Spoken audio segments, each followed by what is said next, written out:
Pangos sa iyang bukton ug samad sa ulo ang naangko ni alias Rose, residente sa Malapatan, Sarangani Province. Human miambak sa ginasakyan ni ining tricycle kaniadtong Nobyembre 25 ning tuiga. Ang hinungdan ni ini maong iyang kahadlok dihang miingon kaniya ang driver sa tricycle nga aduna sa kinihapitan sa Barangay Lagaw. Sakay ko na lang, ihatid lang kita doon sa masla mamaya. Tapos sabi ko, dyan lang ako i-drop sa sa checkpoint sa Alabel kasi pauwi na ako sa masla. Tapos sabi niya, punta ko na tayo sa Langaw, sa Glit lang. Ihatid naman kita mamaya pag matapos tayo.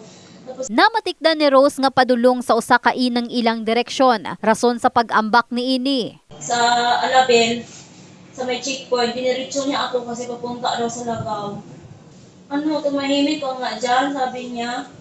Tapos hindi pa kami nakarating sa sa Langaw, may highway na papasok. Pag tingin ko sa unahan, may lodge naman doon. Hindi pa ako nakalapit sa lodge. Na ako. Ano ka? Tumalon ka? Tumalon na ako. Kasi natakot ako.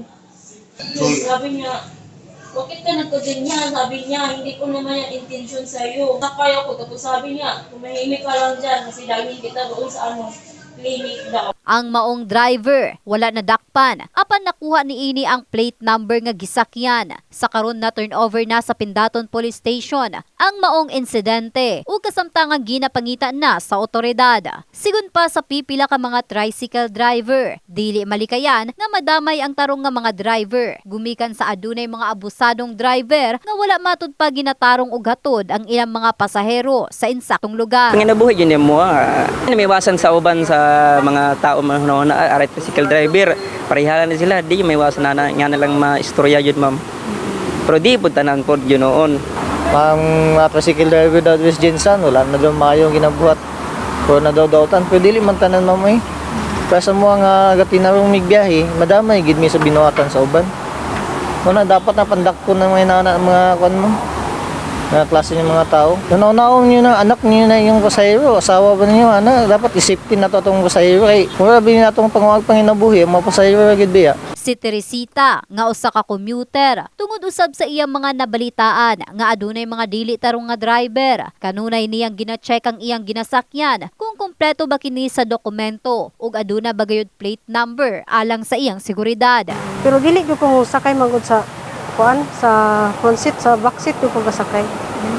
Kaya kung yung kaso bang kuan dili ko mas safety magud sa likod kaysa atubangan kay dili do sa driver ba. Kahibaluan sa ulahing report sa Traffic Enforcement Unit kon TEU, anaa sa 5 ang nabiktima sa mga bastos nga driver sa syudad ug kini na ang ikaunom sulod sa Enero 1 hangtod Nobyembre 25. Matud pa ni Police Lieutenant Colonel Rexor J. Canoy, tigpamaba sa General Santos City Police Office kon GSCPO. Ginaimbestigahan na ang sunod-sunod nga insidente. Lalo na dito sa mga public transport natin, giving services sa mga commuters natin, especially sa mga kababaihan natin dito sa General Santos City na maki-experience nila. All station commanders were directed by our city director to locate and apprehend this kind of mga bastos na driver. Samtang aduna usab kini pahinumdum ngadto sa mga commuter, ilabi na sa mga driver. Hindi lang nababalita because of utmost confidentiality, but marami na tayong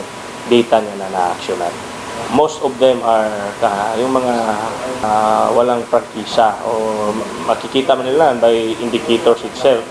Pag medyo langanin, na talaga. So, maging mapagmatsyag lang at saka tingnan. In the heart of changing lives, kini si Russell Jean Mantile sa Brigada News Jensen, Brigada News.